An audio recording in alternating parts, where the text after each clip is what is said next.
जनाब दुनिया काफ़ी चेंज हो रही है और चेंज इस लिहाज से भी हम लोग देखते हैं कि वीकेंड पे हर कोई नेटफ्लिक्स देख रहा होता है, डिज्नी देख रहा होता है, प्राइम वीडियो देख रहा होता है, यूट्यूब देख रहा होता है, क्योंकि हर एक चीज़ आपकी एक्सेस तक जो है वो पहुंच रही है आपके मोबाइल की वजह से। लेकिन ऐसे में लोग क्या वाकई अभी भी नॉवल पढ़ते हैं?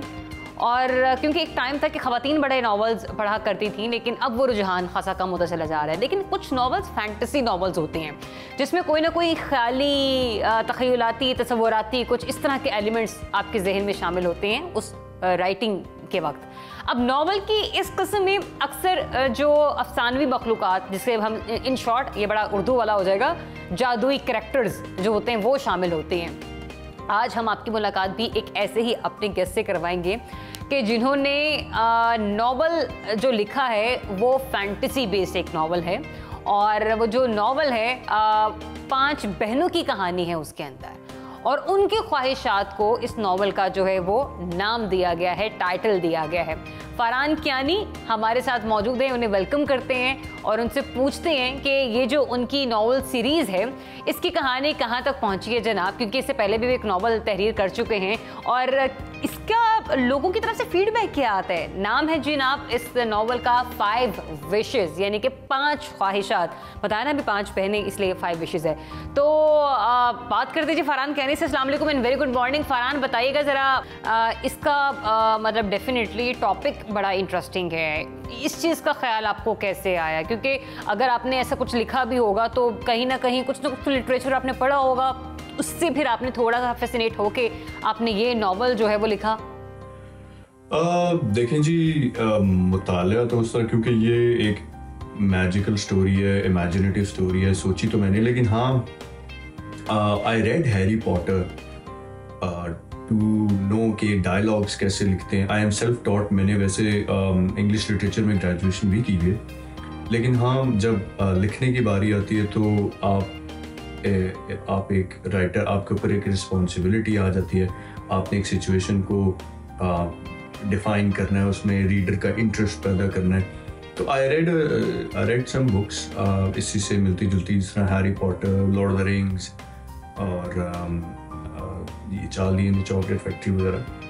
ये मैंने पढ़ी not as a reader but to self learn, ये सीखने के लिए कि डायलॉग्स कैसे लिखते हैं, कैरेक्टर्स को कैसे मिलाना है, सिचुएशन कैसे क्रिएट करनी है, सिचुएशन को डिस्क्राइब कैसे करना है, सीन को कैसे डिस्क्राइब करना है, और एक चैप्टर से दूसरे चैप्टर पे या एक सिचुएशन से दूसरे सिचुएशन में ट्रांजिशन कैसे करना है। तो ये मैंने सेल्फ टॉट ही किया है, खुद से सीखा हूँ मैं। लेकिन ये है कि ये जो आइडिया इटसेल्फ था, अगेन जिस तरह इसी जॉनरे में फैंटेसी में ही वैम्पायर्स हैं। अब मैं एक छोटी सी एग्जांपल दे रहा हूँ। वैम्पायर्स का एक जो है स्टेफनी मेयर, जिन्होंने ट्वाइलाइट लिखा, उन्होंने अपने तरीके से वैम्पायर्स को पोर्ट्रे किया है। वैन हेल्सिंग में अपने तरीके से वैम्पायर्स को पोर्ट्रे किया गया है। इसी तरह हर राइटर जो होता है, चाहे वो मिथोलॉजिकल क्रीचर ही क्यों ना हो, उसको वो अपने तरीके से बयान करता है। जेके रावलिंग ने हैरी पॉटर में विज़र्ड्स को, विचेस को अपने तरीके से, मैं अपने तरीके से कर रहा हूँ। तो इंस्पायर तो आप होते हैं, लेकिन जब आप राइटर जब अपनी ओरिजिनलिटी डालता है तो वो उसी मिथिकल क्रीचर को अपने तरीके से बयान करता है। तो यही आप समझ लें कि फेरीज और विचेस और किंग्स एंड क्वींस और इस मैजिकल वर्ल्ड को मैंने अपने तरीके से बयान करने की कोशिश की है। अच्छा, मैंने जो अभी तक नॉवेल्स सुने हैं या देखे हैं, या तो मैंने हिस्ट्री बेस्ड देखे हैं या फिर मैंने लोगों को लव स्टोरीज पढ़ते हुए ज़रा बहुत ज़्यादा देखा है।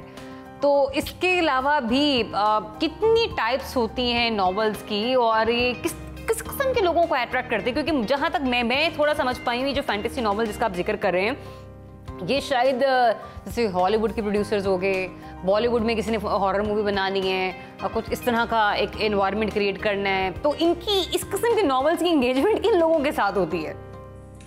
इस तरह की नॉवल पढ़ने वाले आप भी हो सकती हैं, मैं भी हो सकता हूँ, बड़े भी हो सकते हैं, जवान भी हो सकते हैं, बच्चे भी हो सकते हैं। It's just the way how you see it.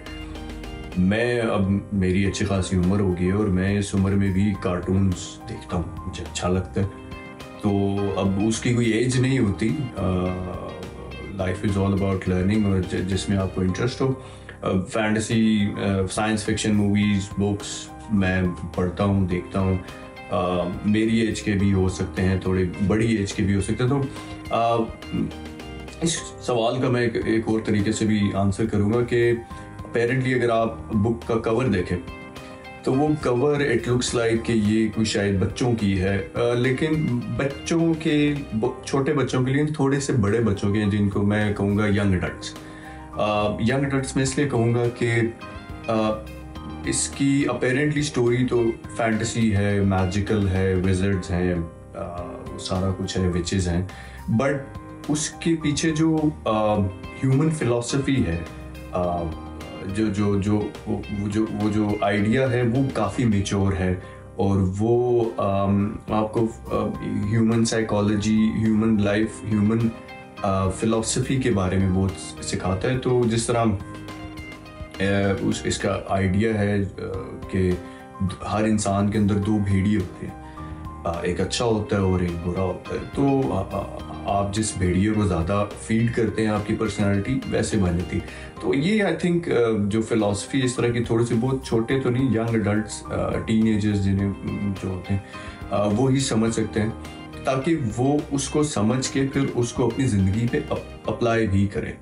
तो ये नावल वही लोग पढ़ें जिनको फैंटेसी में इंटरेस्ट है और जो थोड़ा बहुत फिलॉसफी ऑफ लाइफ को भी पसंद करते हैं। अच्छा, ये तो चले हमने नेटफ्लिक्स और डिज्नी डिस्कस कर लिया, ठीक है ना, लेकिन किसी भी नॉवल को पढ़ने का मज़ा, मुझे तो आज भी ईद ग्रीटिंग्स वगैरह जो होती हैं मोबाइल से ज़्यादा कोई कार्ड भेजे तो बड़ा मज़ा आता है, क्योंकि आपके पास एक वो चीज़ होती है, आपके हाथ में होती है। तो नॉवल पढ़ने का मज़ा बुक रीडिंग के ज़रिए आता है, एक नॉवल की सूरत में, या फिर आप लैपटॉप या फिर टैब के ज़रिए पढ़ें तो भी वो एक इंटरेस्ट आपके अंदर डेवलप हो ही जाता है। देखें जी, जो स्मेल जो बुक की होती है, जो फिजिकल बुक की होती है, वो एक उसकी अपनी होती है। लेकिन again it depends on person to person.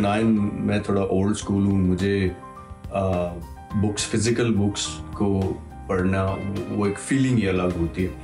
लेकिन हाँ, कुछ लोगों की कुछ रिक्वायरमेंट होती है, किस तरह कंफर्टेबल होता है, किस तरह होता है। तो ऑडियो बुक्स भी अवेलेबल हैं, कुछ को सुन के मज़ा आता है, कुछ को पढ़ के आता है, और कुछ को मेरी तरह बुक को स्मेल करके आता है, क्योंकि वो एक आपकी एक पर्सनल फिजिकल चीज़ हो जाती है।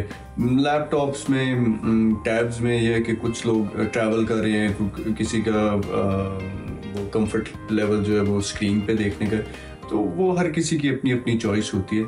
लेकिन मैं पर्सनली जो है वो फिजिकल बुक को ही प्रेफर करता हूँ। तो ये जो आपका नॉवल है 5 विशेस, आई थिंक ये दूसरा वाला नॉवल है ना, तो ये कितने अरसे में कंप्लीट किया आपने? कब से लिख रहे हैं आप इसे? अरसा तो वैसे जो ये बुक सीरीज है इसको तो मुझे काफ़ी अर्सा हो गया, it's been like 7 to 8 years now. लेकिन वो टाइम थोड़ा ज़्यादा इस वजह से भी लगा है क्योंकि मैं कुछ ज़िंदगी के कुछ मामला थे जिनकी वजह से आई वाज ऑक्यूपाइड। मैं 100% नॉवलिस्ट नहीं था। I was managing my legal career as well, और भी फैमिली और तो काफ़ी इश्यूज थे, तो उस वजह से मैं उसको 100%। लेकिन हाँ, ये लिखना फिर एक इसके प्रोसेसेस होते हैं काफ़ी। एक तो प्रोसेस, फर्स्ट स्टेप ये होता है कि आपने फिजिकली उसको लिखा कितने अरसे में, फिर उसकी एडिटिंग होती है, फिर उसकी पब्लिशिंग होती है, तो ये सारा एक वो टाइम पीरियड वो भी काउंट होता है। तो वैसे जो मुसलसल भी अगर लिखें, एवरेज पे जो लोग नॉवेल्स लिखते हैं और जिनका टाइम वो 6 महीने से 1 साल तक वो जो जितनी लेंथ मेरी है बुक की वो कर लेते हैं। बट अगेन मैंने पहला पार्ट पब्लिश किया 5 wishes in the prophecy of the prince, फिर दूसरा किया 5 wishes in the battle of the black mountains, now I am working on the third one 5 wishes in the dawn of the wizard lords. तो मुझे काफ़ी ऐसा लगता है। फरहान, पाकिस्तान में तो हमें लगता है कि रीडिंग का रुझान खासा कम हो रहा है। यूएस में आप मौजूद हैं, वहीं पर आपने ये नॉवल लिखा भी है। डेफिनेटली लोगों को समझ के, उनको देख के लिखा होगा कि शायद इन लोगों की रिक्वायरमेंट है, लोग पढ़ते हैं यहाँ पर। क्या लगता है कि पाकिस्तान में ये ट्रेंड क्यों कम होता चला जा रहा है कि लोग यहाँ पर रीडिंग में खासे कम अब हमें नज़र आते हैं? ये अगेन हमारी एक सोसाइटी का एक थोड़ा अनफॉर्चुनेटली बैकड्रॉप भी है कि हमारा लिटरेसी रेट इतना नहीं है, फिर हमारा लैंग्वेज बैरियर भी है। English is not a first language, but again I wouldn't make that excuse because फिर बुक्स हमारी जो सोसाइटी है वहाँ पे उर्दू में भी हैं, लेकिन लोग इतना ज़्यादा उसकी तरफ नहीं है, रुझान नहीं है।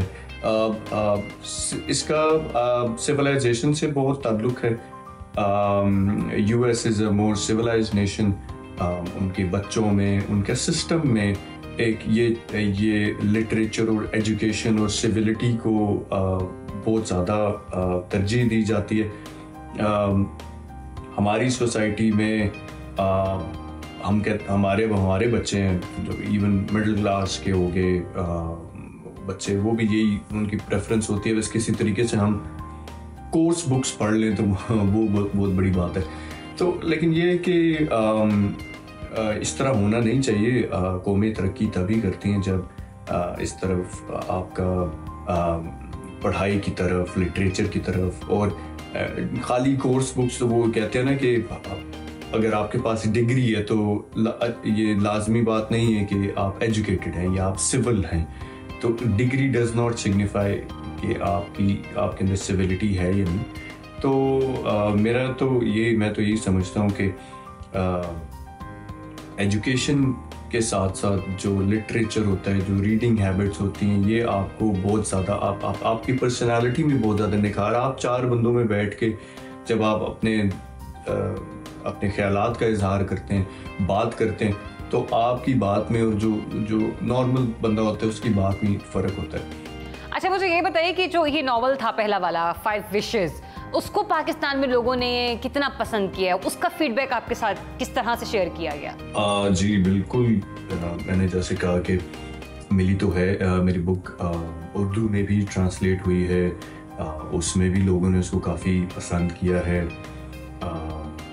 लेकिन अगेन इंग्लिश में अनफॉर्चुनेटली मैं ये कहूँगा कि वो स्कूल्स जो इंग्लिश पढ़ाते हैं, जिस तरह बिकन हाउस हो गया, रूट सिटी फॉल्स वगैरह, जो ऑक्सफोर्ड के जो कोर्सेज करवाते हैं, जिनके बच्चों को नॉवेल्स की आदत है, इंग्लिश लैंग्वेज की आदत है, इंग्लिश में पढ़ने की आदत है, तो मेरी बुक जो है वो उन्हीं बच्चों ने, उन्हीं बड़ों ने, या जो इंग्लिश पढ़ते हैं, उन्होंने ही इस चीज़ को सराहा है और बहुत अच्छा सराहा है। मुझे अभी तक जिसने भी मेरी बुक परचेज़ की है, मुझे ऑनलाइन मेरे इंस्टा पे, मेरे फेसबुक वगैरह पे मुझे जो भी परचेज़ करते हैं बच्चे बच्चियाँ, वो लेके मुझे बाकायदा टैग भी करते हैं, तो मुझे खुशी होती है। फीडबैक अच्छी ही आ रही है और काफ़ी बुक्स बिकी भी हैं। और उर्दू में भी मैं चाहूँगा कि एक तो फर्स्ट पार्ट हो गया है, सेकंड पार्ट में इंशाल्लाह उर्दू में ट्रांसलेट होगा। मैं चाहता हूँ कि ये स्टोरी मासेस तक पहुँचे, छोटे छोटे जो गांव कस्बे वगैरह हैं वो वहाँ तक भी जाए, ताकि हम प्राउडली कह सकें कि ये एक बुक सीरीज़ है जो दैट ओरिजिनेटेड फ्रॉम पाकिस्तान, जिसको हम ओन कर सकें आगे जाके। जिस तरह हैरी पॉटर को इंग्लैंड ओन करता है, ये हर मुल्क की, हर जगह की एक अपनी फोक स्टोरी होती है। मैं चाहूँगा कि ये पाकिस्तान की स्टोरी बने, और अभी तक तो रिस्पॉन्स अच्छा रहा है, इंशाल्लाह आगे भी अच्छा ही रहेगा।